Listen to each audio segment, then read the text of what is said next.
السلام علیکم، میں ہوں محمد رضوان اور آپ دیکھ رہے ہیں ہمارا یوٹیوب چینل کرکٹ انفو اور ہمارا Facebook page Pakistan cricket update.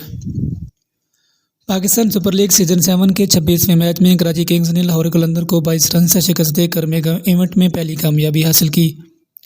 Lahore کے قذافی اسٹیڈیم میں میر حمزہ کی شاندار بولنگ کی بدولت کراچی کنگز لاہور قلندر کو شکست دینے میں کامیاب ہو گئی۔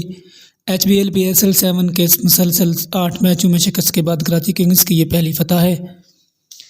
150 رنز کے ہدف کے تعاقب میں لاہور قلندر مقررہ 20 اوور میں 127 رنز ہی بنا سکی۔ لاہور قلندر کا کوئی بھی بلے باز کریز پر نہیں ٹک سکا۔ میدان میں یکے دیگرے بعد کھلاڑی اپنی وکٹ گنواتے رہے۔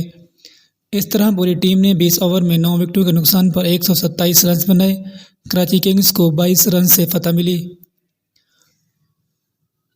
کراچی کنگ کے ہدف کے تعاقب میں لاہور قلندر کے کھلاڑی بے بس نظر آئے۔ آج فخر زمان کا بھی بلہ نہیں چل سکا، وہ صرف 1 رن بنا کر پویلین لوٹ گئے۔